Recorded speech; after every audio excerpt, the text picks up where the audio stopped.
اعوذ باللہ من الشیطان اللعین الرجیم بسم اللہ الرحمن الرحیم الحمد لأہلہ والصلاة والسلام علی اہلہا اما بعد فقد قال اللہ الحکیم فی کتابہ الکریم وقولہ الحق وهو اصدق الصادقین الذین آمنوا وتطمئن قلوبهم بذکر اللہ الا بذکر اللہ تطمئن القلوب صدق اللہ العلی العظیم وصدق رسولہ النبی الکریم ونحن على ذلك من الشاہدین والشاکرین والحمد للہ رب العالمین۔ عزیزان محترم، آج کا ٹاپک کچھ مختلف انداز میں ہے، وہ یہ کہ جس طرح سے اس آیہ کریمہ کی روح سے جیسے آپ نے دیکھا سنا، یہ سورہ رعد کی 28ویں آیت ہے، 28 آیت نمبر 28 سورہ رعد، جس میں خداوند عالم مومنین کی صفت بیان کر رہا ہے کہ الذین آمنوا باللہ وتطمئن قلوبہم بذکر اللہ، کہ وہ لوگ کہ جو اللہ پر ایمان لائے، اب اللہ پر ایمان لانے کے بعد وَتَطْمَئِنُّ قُلُوبُهُمْ بِذِكْرِ اللَّهِ، اور اللہ کے ذکر سے ان کے دل مطمئن ہیں۔ آگے بڑھ کر آیت کیا کہتی ہے؟ أَلَا بِذِكْرِ اللَّهِ تَطْمَئِنُّ الْقُلُوبُ، کیا اللہ کے ذکر سے دلوں کو اطمینان اور سکون حاصل نہیں ہوتا؟ بالکل، اللہ کے ذکر سے اطمینان حاصل ہوتا ہے، سکون حاصل ہوتا ہے۔ اللہ کے ذکر سے ایک مومن بندہ اپنے آپ میں سکون و اطمینان حاصل کر لیتا ہے۔ ماہ مبارک رمضان ہے، آئیے ہم اور آپ سب مل کر اس اطمینان و سکون کی طرف چلتے ہیں، اس لیے کہ آج کا یہ ماحول، آج کی یہ زندگی کا جو سلسلہ چل رہا ہے، یہ لائف پرابلم، زندگی میں جو مشکلات آ رہے ہیں، آئے دن کے مشکلات، اور بالخصوص بیماریوں کے حوالے سے، وبا اور بلا کے حوالے سے جن بلاؤں اور وباؤں میں یہ انسانی معاشرہ گرفتار ہو چکا ہے، اور آج سکون نام کی کوئی چیز نہ رہ گئی، اطمینان بخش کوئی چیز نہ مل سکی انسان کو کہ جس سے وہ اپنے آپ کو مطمئن کر سکے۔ تو ایسی حالت میں، ایسی صورت میں انسان تلاش کر رہا ہے کوئی ایسا ماوا، کوئی ایسا ملجا، کوئی ایسی جگہ، کوئی ایسا تعویذ، کوئی ایسا منتر، کوئی ایسی جگہ مل جائے، کوئی مولانا مل جائے، کوئی سادھو سنتوں مل جائے، اور کوئی حکیم صاحب مل جائیں، کوئی ملا، کوئی کہ جس کے کچھ ہمیں دے دے، جس سے ہمیں سکون و اطمینان ملے۔ اس لیے کہ سکون نہ ہونے کی وجہ سے رات کی نیند ختم ہو چکی ہے، اور دن میں انسان بیٹھ نہیں سکتا، آرام نہیں کر سکتا ہے۔ تو یہ بھاگم بھاگی کا عالم ہے، تو اس کا علاج کیا ہے؟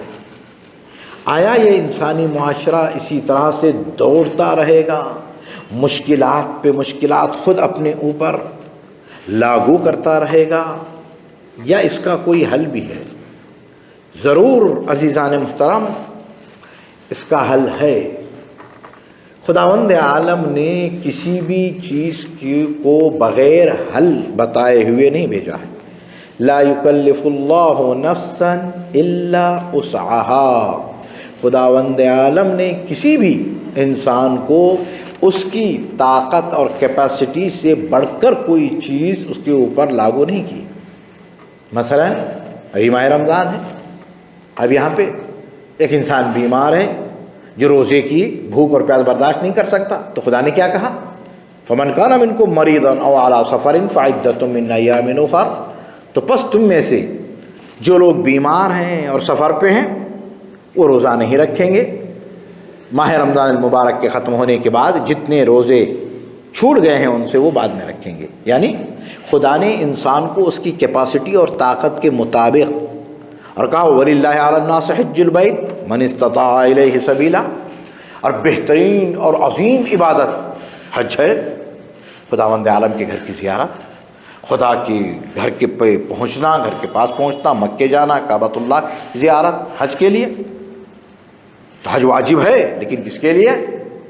من استطاع الیہ سبیلا، جو وہاں تک جا سکتا ہو، ورنہ تکلیف مالا یطاق، یعنی ایسی ذمہ داری کہ جو خود انسان بجا نہ لا سکے، پھر اس سے کہے کہ تم بجا لاؤ، تو یہ عین عدل کے خلاف ہے۔ اور حاشا للہ، خدا کی ذات عدل کاملہ ہے، منطق کاملہ ہے، حکمت کاملہ ہے اللہ کی ذات۔ تو خداوند نے کبھی کسی چیز کا حکم نہیں دیتا جو انسان کی کیپیسٹی اور طاقت و قوت سے باہر۔ تو اب ہر چیز کا علاج خدا نے بتایا ہے، ہر چیز، ہر مشکل کا حل بتایا ہے۔ قرآن کریم کو خداوند عالم نے نازل کیا انسانوں کے لیے، کس لیے؟ انسانوں کو قیامت تک آنے والے پرابلمز کو سولو کرنے کے لیے، حل کرنے کے لیے، اور قیامت تک آنے والی چیزوں کو بتانے کے لیے، قیامت تک آنے والی نئی نئی سائنسی ترقیات کو بتانے کے لیے، ہر چیز کو۔ اسی لیے خداوند عالم نے جو ہے کیا ہے، قرآن کو اسی ماہ مبارک رمضان میں نازل کیا ہے، لیلۃ القدر میں۔ قرآن کا نزول 2 دفعہ ہوا ہے، ایک جو ہے جس کو کہتے ہیں کہ جو ہے کیا انزال، یعنی ایک ہی دفعہ قلب رسول پہ پورے کا پورا قرآن، پھر دوسری مرتبہ تنزیل، یعنی دفعتاً، یعنی تدریجاً، جب جب جیسے جیسے حالات پیش آتے گئے آیتیں نازل ہوتی گئی ہیں۔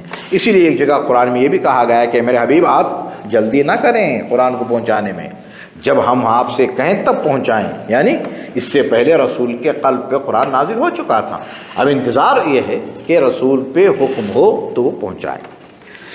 تو اب آئیں کہ جب قرآن ایک مکمل دستور زندگی ہے انسانوں کے لیے، چلیے میں تھوڑا سا اور تھوڑا واضح کر کے تھوڑے سے بات کو، تاکہ انسانیت کی روح سے بات کرتے ہیں، ہم دائرے کو چھوٹا نہ کریں، اسلام ایمان چھوٹا کر کے نہیں، بات انسانیت پہ چلے، اس لیے کہ خداوند عالم اپنی مخلوقات کو اچھا دیکھنا چاہتا ہے۔ خداوند عالم نے اپنی مخلوقات کے بارے میں کبھی، بلکہ بہت ساری ایسی حدیث قدسی موجود ہے کہ جس میں خداوند عالم ارشاد فرماتا ہے کہ جو میری مخلوقات سے بہترین عمل، جو بہترین طریقے سے جو میری مخلوقات کے ساتھ پیش آئے گا، وہ میرے نزدیک ہوگا سب سے زیادہ، یعنی انفعہم الی خلق اللہ۔ یہاں پہ شرط نہیں رکھی کہ جو مسلمانوں کو فائدہ پہنچائے، مومنوں کو فائدہ پہنچائے، رشتہ داروں کو فائدہ پہنچائے، ماں باپ کو یا اپنی اولاد کو یا اپنے سگے رشتہ داروں کو نہیں، یہاں پہ مطلقاً بات مخلوقات کی کہی ہے، یعنی اللہ کی خلقت، چاہے وہ جس سے بھی تعلق رکھتا ہو۔ بات ہمیں انسانیت سے کریں، انسانیت کے روپے کریں۔ اسلام بھی انسانیت کا دین ہے، اسلام نے کبھی انسانیت سے ہٹ کر کوئی بھی ایسا حکم، ہم شریعت محمدی صلی اللہ علیہ وآلہ وسلم کی طرف دیکھیں گے نا، تو ہر ایک حکم اس کا ہمیں کیا بتاتا ہے؟ انسانیت کی گر سکھاتا ہے۔ انسانیت سے ہٹ کر کوئی بھی ایسا حکم نہیں ہے کہ جس کا حکم خدا نے انسان کو دیا ہو، ایک۔ اور دوسرا، جب وہ حکم آیا ہے تو انسان کی کیپیسٹی کو دیکھتے ہوئے حج واجب قرار دیا گیا، کس کے لیے؟ مالدار لوگوں کے لیے۔ اب غریب کیا کریں گے؟ یہاں پہ ایک سوال بھی پیدا ہوتا ہے نا کہ بھائی کیا غریب اللہ کی مخلوق نہیں ہے؟ کیا غریب جو ہے کیا ہے ثواب کے مستحق نہیں ہے؟ کیا غریب کو وہ جنت میں محلات نہیں چاہیے؟ کیا جنت میں غریبوں کو حوریں اور وہ باغات نہیں چاہیے؟ بالکل چاہیے۔ تو وہ کیا کریں گے بیچارے؟ تو ان کے لیے کیا کہا؟ ان کے لیے خداوند عالم نے کہا کہ جمعے کے دن جو انسان باقاعدہ طور پر نماز جمعہ کو حاضر ہو جائے، مسجد جامع میں، جامع مسجد میں حاضر ہو جائے، وہ کیا ہوگا؟ اس کو اتنا ہی ثواب ملے گا جتنا ایک حاجی کو حج کرنے کا ثواب ملتا ہے۔ دیکھا آپ نے؟ اللہ اکبر۔ یعنی خداوند عالم نے اپنے اجر دینے میں کمی نہیں رکھی ہے، اور اس کے ساتھ بھی یہ کہا کہ تم اپنی طاقت سے زیادہ کام نہ کرو، اور ہم نے تمہارے اوپر واجب قرار نہیں دیا ہے۔ اور سوال یہاں پہ یہ پیدا ہوتا ہے ایک مرحلہ کہ زکوٰۃ اور خمس واجب ہے، تو کبھی آ کے لوگ سوال کرتے رہتے ہیں مولانا صاحب ہمارے پاس اتنا ہے ہی کہاں کہ ہم خمس ادا کریں، ہمارے پاس ہے ہی نہیں ہے، رہتا ہی نہیں ہے۔ تو ہم نے کہا کہ وہ بات ہے یا نہیں ہے، نہیں ہے، تو اس کا مسئلہ یہ ہے کہ آپ ایک دن معین کریں، ایک سال معین کریں اور تعین معین کر کے اپنا پورا حساب کر دیں۔ اب یہاں پہ یہ نہیں کہا گیا ہے کہ آپ بھوکے رہ کے پیسہ جمع کر کے خمس نکالیں، پیاسے رہ کے بیوی بچوں کو بھوکا رکھ کے آپ زکوٰۃ دیں، یہ نہیں کہا ہے۔ آپ بھوکے پیاسے رہ کے پیسہ جمع کر کے حج پہ جائیں، یہ نہیں کہا خدا نے۔ خدا نے کہا ہے کہ آپ باقاعدہ طور پہ کھائیں پئیں، سال بھر نئے کپڑے پہنیں، زیارتوں پہ جائیں، گھومیں، حلال جگہوں پہ جائیں، خرچ کریں، سب کچھ کریں۔ آپ سب کرنے کے بعد جو بچ جائے اس میں سے 5واں حصہ 5% نکالیں۔ ایسا نہیں ہے کہ آپ بھوکے رہ کے جمع کر کے نکالنا، نہیں۔ تو کیپیسٹی کے حساب سے خداوند عالم نے کہا حج واجب قرار دیا، کس کے لیے؟ کہ جو وہاں تک جا سکتا ہے اور اس کے پاس پوری کیپیسٹی ہے، طاقت قوت ہے، اس کے لیے حج واجب ہے۔ اور جو نہیں جا سکتا اس کے لیے اس ثواب تو دیا حج کا، کہاں پہ؟ نماز جمعہ میں دیا۔ کہا کہ تم جو ہے اپنی جمعے کے دن جو نماز جمعہ میں حاضر ہو جاؤ تو تمہیں پورے حج کا ثواب ملے گا۔ کیوں؟ تمہارے پاس کیپیسٹی نہیں ہے پیسے کی، لیکن ثواب میں کمی نہیں کریں گے۔ تو اب ہر چیز جو خداوند عالم، اب روزے کا آیا تو کہا کہ روزے دار تمہارے لیے روزہ نقصان پہنچائے گا، بند کر دو، اسٹاپ کرو روزہ، جب تم صحیح ہو جاؤ تو رمضان کے بعد روزہ رکھنے لگ جاؤ۔ اسی طریقے سے ہر چیز کے لیے، مثلا نماز کا مرحلہ ہے، نماز کے لیے کیا کہا کہ بھائی اگر تم کھڑے ہو کے نماز پڑھ سکتے ہو تو قیام و رکوع و سجود کے ساتھ فبہا پڑھو، اگر نہیں بیٹھ کے تو بیٹھ کے پڑھو، اور اگر بیٹھ کے نہیں تو لیٹ کے، اگر لیٹ کے نہیں تو اشارے سے پڑھو۔ اگر خداوند عالم نعوذ باللہ اگر ایک ہی حکم ایک ہی ساتھ رکھ دیتا تو چاہے جو آدمی بیٹھ نہیں سکتا تب بھی، یعنی جب بیٹھ نہیں سکتا تو کھڑا نہیں ہو سکتا، کھڑا نہ ہونے کے باوجود بھی اس کو زبردستی کھڑا ہونا پڑتا تھا، چاہے ڈنڈے لے کر عصا لے کر پڑھے، لیکن یہ تھا نہیں کہتا خداوند عالم۔ تو انہوں نے کہا نہیں، رسول فرماتے ہیں جئتکم بالشریعۃ السہلۃ السمحاء، کہ میں تمہارے لیے بہت آسان شریعت لے کر آیا ہوں، یعنی اتنی آسان شریعت میں تمہارے لیے لے کر آیا ہوں کہ اب وہ شریعت اس سے بڑی جو ہے کیا اس میں تمہارے لیے کوئی مشکل کام نہیں ہے، اور بہت آسان شریعت ہے، بہت آسان احکام ہے تمہارے لیے اس شریعت میں۔ تو شریعت جب آسان ہے تو انسان کے لیے خداوند عالم نے جو کہا کہ اس کی طاقت کے اوپر نہیں۔ تو اب آئیں، جو لوگ اللہ پہ ایمان لاتے ہیں اور اللہ کا ذکر کرتے ہیں تو پھر ایمان کے بعد جب ذکر خدا ہو تو اطمینان حاصل ہوتا ہے، سکون حاصل ہوتا ہے۔ پھر آگے چل کے کہہ رہا ہے کہ یعنی جس کو کہتے ہیں استفہام استنکاری، یا کہیں یا خبر دیا جا رہا کہ خبردار کہ کیا ایسا نہیں ہو سکتا؟ کیا اللہ کے ذکر سے انسان کے مومنین کے دل مطمئن نہیں ہوتے؟ بے شک مطمئن ہوتے ہیں۔ اب آئیں اس اطمینان کے حوالے سے، سکون کے حوالے سے، جب آج کل ہم جن مراحل سے گزر رہے ہیں، یہ وبا کی حالت ہے، وبا پھیلی ہوئی ہے، بلا پھیلی ہوئی ہے جس کا نام کورونا ہے۔ آج اس کورونا کے حوالے سے اتنا سب کچھ کہا جا رہا ہے اور میڈیا نے اتنا کچھ بڑھا دیا، ہم انکار نہیں کر رہے ہیں اس بیماری کا، اس وبا کا، یعنی یہ جو وبا ہے اس وبا کا انکار نہیں کیا جا رہا ہے، اور نہ ہی اس وائرس کا انکار کیا جا رہا ہے، وائرس کا کو بھی مانا جا رہا ہے اور اس بلا اور وبا کو بھی مانا جا رہا ہے، بلکہ یہ بیماری نہیں ہے بلکہ یہ وبا ہو گئی ہے۔ یعنی بیماری اور وبا میں فرق یہ ہے کہ جب وبا پھیلتی ہے نا تو وہ ایک گھر سے نکل کر جو ہے نا گاؤں، شہر، ملک سب کچھ اپنے لپیٹ میں لے لیتی ہے۔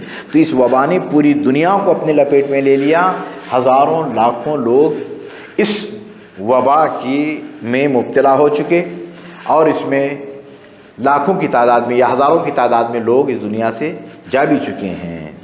لیکن کیا یہ مرحلہ، یہاں پہ ایک سوال یہ پیدا ہوتا ہے کہ 2018 میں ہمارے یہاں اپنے ملک میں کینسر سے مرنے والوں کی تعداد 2019 میں کورونا سے مرنے والوں سے زیادہ تھی، اگر ہم اس کی پوری تحقیق کریں، لیکن میڈیا میں نہیں آتا ہے وہ ذکر۔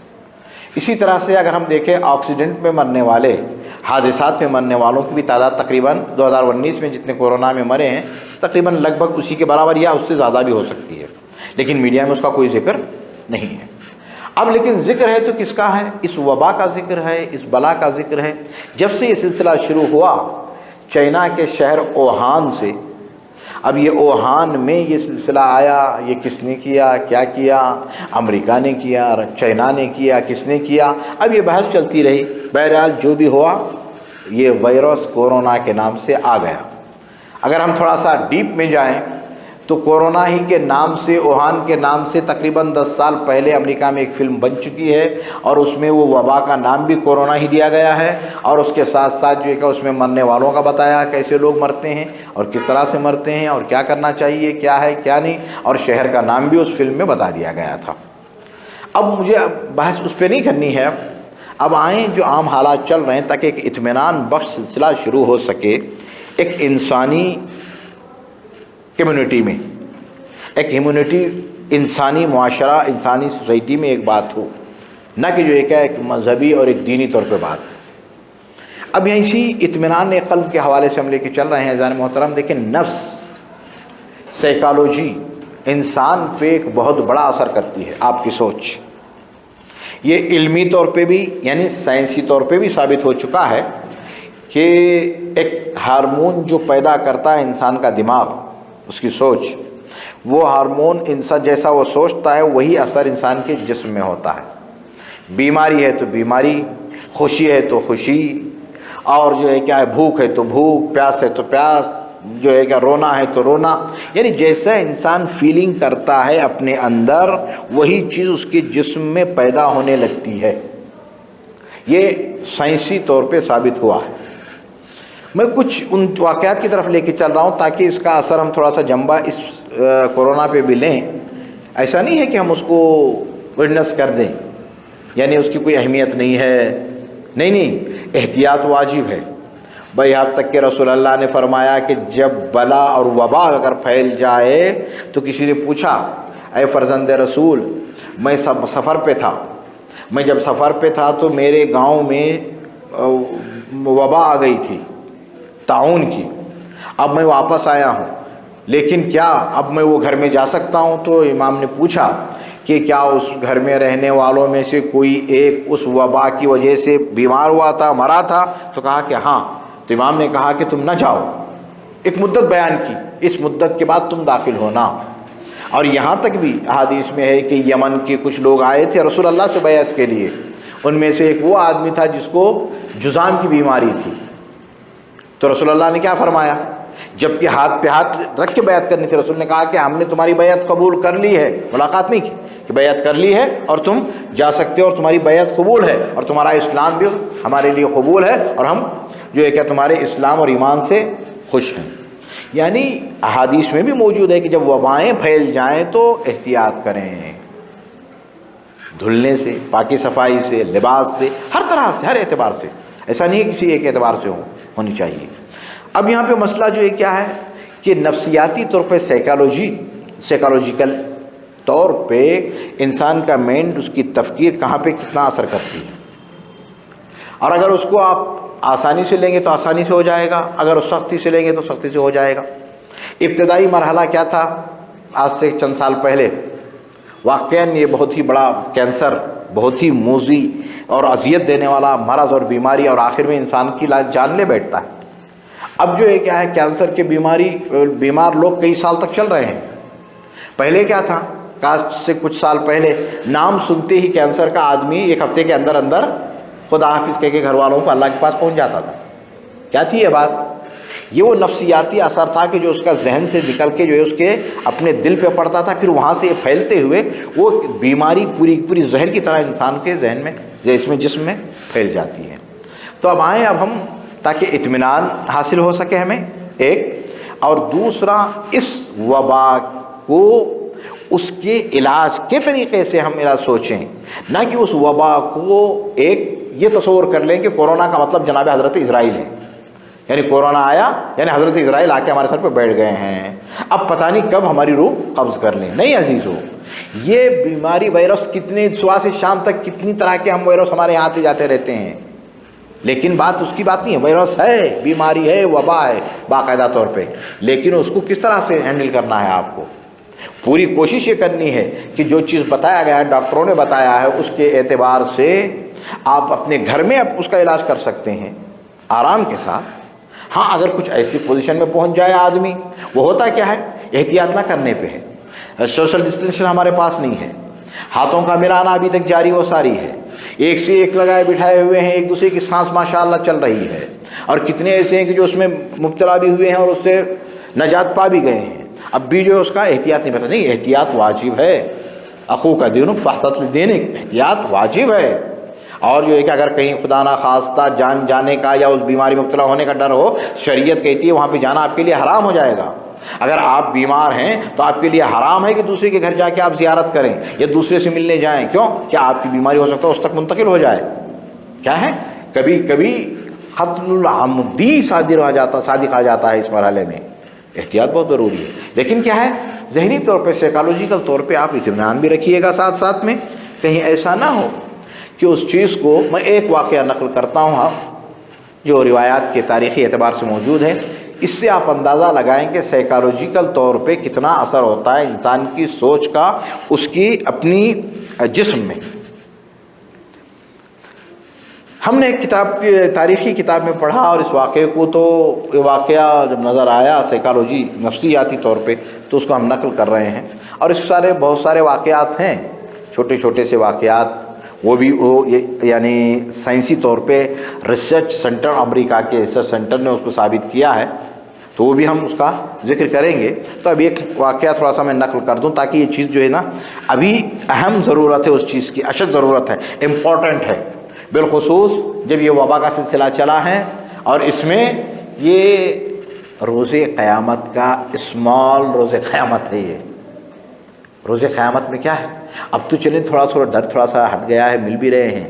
شروع میں یاد ہے، بچہ رو رہا ہے، چیخ رہا ہے کہ میرا گلا سوکھ رہا ہے، باپ ماں کھڑے ہوئے ہیں، قریب نہیں جا رہے ہیں۔ باپ چیخ رہا ہے، بیٹا سامنے کھڑا ہے، جا نہیں رہا ہے۔ بیوی چیخ رہی ہے، شوہر نہیں جا رہا ہے، شوہر چیخ رہا ہے، بیوی نہیں جا رہی ہے۔ یہ حال ہو چکا تھا۔ کون سا تھا یہ؟ روز قیامت کا، جس کو کہیں کہ اسمال، چھوٹی قیامت۔ ہو سکتا خداوند عالم یہ چاہ رہا ہو، اے انسانوں تم کہاں تک ترقی کر کے کہاں تک جا سکتے ہو، لیکن یاد رکھو کہ ہمارا بھیجا ہوا ایک وائرس کے جو آنکھوں سے نہیں دیکھ سکتے، دوربین سے بھی، بلکہ جب تک کہ اس کو آپ جو ہے نا 100% میں 100 پہ جب تک نہیں لے آئیں گے، مائکروسکوپ کو، اس وقت تک اس کو دیکھ نہیں سکتے، لیکن اس نے کہاں تک پہنچایا ہے، پوری دنیا کو پریشان کر دیا۔ یوما، آئیں آپ اس کو آیت کو پڑھیں سورہ کو، جس میں خدا نے فرماتا ہے یوم یفر المرء من اخیہ، اللہ اکبر، یاد کرو اس دن کو کہ جس دن ایک بھائی اپنے بھائی سے بھاگ رہا ہوگا۔ یوم یفر المرء من اخیہ وصاحبتہ وبنیہ، اور ایک آدمی اپنی بیوی کو چھوڑ کر بھاگ رہا ہوگا، اور ایک آدمی اپنے بچوں کو چھوڑ کر بھاگ رہا ہوگا۔ اللہ اکبر، یعنی یہی حال کورونا میں ہو گیا۔ یہ یعنی توجہ طلب بات ہے، غور طلب بات ہے، اس میں غور کرنا چاہیے۔ یعنی کچھ نہ کچھ کہیں نہ کہیں ایک اشارہ دیا جا رہا ہے کہ تم پلٹو اس کی طرف جس کی طرف پلٹنے سے اطمینان حاصل ہوگا۔ الا بذکر اللہ تطمئن القلوب، کہ کیا اللہ کے ذکر سے مطمئن دل مطمئن نہیں ہوں گے؟ بالکل ضرور مطمئن ہوں گے۔ ایک واقعہ اور آپ کی زحمت تمام۔ واقعہ یہ ہے، بیان کیا جاتا ہے تاریخی طور پہ کہ حضرت لقمان حکیم، آپ لوگوں نے سبوں نے نام سنا ہے، اور جناب لقمان کے لیے کہا جاتا، بعض روایتیں ہیں کہ وہ اللہ کے نبی تھے، لیکن حکمت ان کی زیادہ مشہور ہو گئی بجائے رسالت و نبوت کے، اور حکیم کے نام سے ہی مشہور ہو گئے۔ تو اس زمانے میں جہاں پہ جناب لقمان حکیم رہتے تھے، وہاں پہ ایک دوسرے حکیم بھی رہتے تھے، جن کا نام تاریخ میں بیان کیا گیا ہے کہ ان کا نام تھا کمون۔ ایک دن کمون صاحب کے دماغ میں کیڑا دوڑا، یہ کیڑا ہی کہہ سکتے ہیں، اس لیے کہ جب اگر انسان جو ہے نعمتوں کا شکر ادا نہ کرے اور اس کے دل میں سامنے والے کی نعمات کو دیکھ کر حسد اور جلن پیدا ہونے لگے تو وہ کیڑا ہی ہوگا۔ وہی تو نہیں کہہ سکتے، الہام تو نہیں کہہ سکتے ہیں، کیڑا ہی ہے وہ، کیڑا دوڑا۔ وہی ہے کہ ایک ہی جگہ پہ دو حکیموں کا رہنا یہ کیسے ممکن ہے؟ میں بھی حکیم ہوں، لقمان بھی حکیم ہے، بہرحال یہ بات جب جناب لقمان تک پہنچی تو جناب لقمان تو بہرحال اللہ کے مومن تھے، بندے تھے، اور بس روایتوں میں کہا گیا نا کہ ولی تھے سب کچھ، تو بہرحال انہوں نے بتایا کہ بھائی اس میں کیا بات ہے، ایک ہی جگہ میں ایک ہی وقت میں کئی نبی گزرے ہیں، کئی انبیاء تھے۔ بہرحال یہ بات ان کو رہی نہ گئی، تو انہوں نے کہا کہ بھائی اب دو میں سے کوئی ایک جائے گا اور ایک رہے گا، اب یہ کیا کرنا ہے بھائی۔ بہرحال جناب لقمان نے کہا چلیں بھائی آپ جو بھی کہیں، آپ ہی اختیار کر لیں، آپ ہی بتائیں کیا ہونا چاہیے۔ تو انہوں نے کہا کہ ہم دو میں سے کوئی ایک جائے گا ایک رہے گا۔ وہ کیسے؟ وہ ایسے کہ ہم میں سے کا ہر ایک آدمی زہر تیار کرے گا، دوسرے کو دے گا، جو کھا کے چلا جائے گا چلا گیا، تو جو بچ گیا تو رہ جائے گا۔ بہرحال یہ تیاری ہو گئی اور تمام اس علاقے کے لوگوں کو بتا دیا گیا، دن معین ہو گیا، جگہ معین ہو گئی کہ فلاں جگہ دو حکیموں کے درمیان موت اور زندگی کا مقابلہ ہو رہا ہے، یعنی گویا اس لیے موت و زندگی ہی ہے نا۔ اب وہاں پہ ہر ایک حکیم اپنا زہر لے آ کر دوسرے حکیم کو دے گا۔ اب سب جگہ شور مچ گیا، لوگ جمع ہو گئے، بھیڑ اکٹھا ہو گئی، اب سب آئے۔ جناب لقمان حکیم نے اپنی بیوی سے رات میں کہا کہ تم صبح پانی گرم کر کے رکھنا تاکہ مجھے وہاں سے آنے کے بعد پلٹ کر غسل کرنا ہے، اور دودھ گرم کر کے رکھنا، جیسے ہی میں آؤں مجھے بغیر بات کیے ہوئے فوراً گرم ایک گلاس دودھ دے دینا، پھر اس کے بعد میرا کپڑا تیار رکھنا۔ اب جناب لقمان گئے اور جناب حضرت وہ جو تھے کمون صاحب بھی ساتھ میں تھے، کمون صاحب بھی آ گئے، ایک جگہ بھیڑ جمع ہو گئی، اس وقت جو ہے سینکڑوں لوگ یا ہزاروں لوگ جمع تھے۔ اب انہوں نے جناب لقمان نے کہا کہ بھائی دیجئے، تو انہوں نے اٹھا کے کمون نے زہر دے دیا جو انہوں نے تیار کیا تھا، سخت زہر تھا۔ زہر انہوں نے لیا اور پی لیا اور سیدھے گھر آئے۔ گھر آنے کے بعد جیسے ہی گھر آئے بیوی نے دیکھا ان کو، فوراً گرم دودھ دے دیا، ایک گلاس دودھ پیا اور الٹی ہوئی، بہرحال کپڑے گندے ہو گئے، جو بھی تھا فوراً گئے، گرم پانی تھا، انہوں نے نہا لیا۔ نہانے کے بعد کپڑے تبدیل کر کے واپس پلٹے، تو جیسے ہی واپس پلٹے دور سے کمون نے دیکھا کہ لقمان واپس آ رہے ہیں۔ تب ان کا میٹر گھوما اور دل کی حرکت تیز ہونے لگی، میٹر دوڑنے لگا کہ بھئی یہ کیا ہوا، میں نے تو زہر دیا تھا مرنے کے لیے، اب یہ بچ گئے تو اس کا مطلب موت ہمیں ہی آنی ہے۔ اب یہیں سے ان کی تیاریاں شروع ہو گئی۔ کون سی تیاری؟ سائیکالوجیکلی، ذہنی طور پہ۔ اب آنے کے بعد انہوں نے کہا بھائی کہ کیا ہے، آپ لے کے آئے ہیں زہر؟ انہوں نے کہا کہ نہیں۔ انہوں نے کہا کہ میں زہر لے کر آیا نہیں ہوں۔ تو پھر کمون صاحب نے پوچھا لقمان حکیم سے کہ کیوں نہیں لے کے آئے ہیں؟ تو انہوں نے کہا کہ میرا زہر تیار کرنے کے لیے مجھے 40 دن درکار ہیں۔ تو انہوں نے کہا کمون نے کہ 40 دن آپ کو زہر تیار کرنے کے لیے درکار ہیں؟ کہا کہ ہاں۔ تو بھئی وہ کون سا زہر تیار ہو رہا ہے؟ تو انہوں نے کہا کہ بہت قاتل، زہر قاتل تیار کرنا ہے۔ اب یہ جو بات سنی کمون نے، تو اب پھر ذہن میں ان میں بات پیدا ہوگی کہ اس کا مطلب وہ جو زہر تیار کریں گے لقمان، اس میں تو ایک لمحہ بھی زندہ نہیں رہ سکتے۔ یہ چیز ان کے ذہن میں پیدا ہو گئی، سائیکالوجی طور پہ میں بتا رہا ہوں آپ کو، ذہنی طور پہ نفسیاتی اثر ہونے لگا۔ اور 40 دن کا وقت تو لے لیا تھا لقمان نے زہر تیار کرنے کے لیے۔ وہ ہر دن جانے کے بعد وہاں سے جڑی بوٹی لے کے آتے جناب لقمان، اور جس وکلی میں تیار کی جاتی ہے دوائیں، وہاں پہ رکھ کے اس کو مسلسل اس کو کوٹا جاتا تھا اور دوائی تیار ہوتی تھی۔ تیار ہونے میں جو ہے نا ایک ایک اس کا جو تیار ہونے کے لیے جو مسل جو ہوتا ہے میں وہ اس کا جو ہے جب جا کے زمین اس پہ لگے تو اس کی آواز کمون کے کانوں تک پہنچتی تھی، گویا ایسا لگ رہا تھا جناب کمون کو کہ یہ موت کی کیا نام ہے شہنائی بج رہی ہے جو میرے کانوں تک آ کے ٹکرا رہی ہے۔ یعنی لقمان زہر قاتل تیار کر رہے ہیں۔ اور جب بھی گزر ہوتا تھا وہاں سے لقمان صاحب کے حضرت لقمان حکیم کی طرف گھر سے، تو فوراً لقمان کہتے تھے کہ اے کمون وعدہ یاد ہے نا 40 دن کا؟ اور پھر ان کی حالت خراب ہوتی جاتی رہی، اور 40 دن پورے نہ ہوئے تھے کہ 30 دن میں ان کی حالت ایسی ہو گئی کہ سوچ سوچ کر یہ زمین کے ہو گئے تھے۔ بڑی مشکلوں سے 40ویں دن ان کو اٹھا کے لایا گیا۔ اب میں تفصیل میں نہیں جانا چاہتا ہوں، زیادہ ٹائم نہیں ہے، بھائی تھوڑا سا دیکھ لیں نفسیاتی اثر کتنا ہوتا ہے۔ سائیکالوجی طور پہ انسان جو سوچتا ہے وہی اثر جسم پہ ہوتا ہے بے عینے ہی 100%۔ ایک ہارمون نکلتا ہے انسان کے ذہن میں سوچ سے، وہ جو ہے کیا ہے، یا جو ہے کیا ہے نگیٹو یا پھر پازیٹیو اثر کرتا ہے انسان کے جسم پہ، سلبی یا ایجابی اثر۔ تو اب یہاں پہ گئے تو 40ویں دن ان کو لایا گیا، بیٹھے تو ایک سراہی میں مٹی کے کچھ تھا اور مٹی کے 2 پیالے تھے.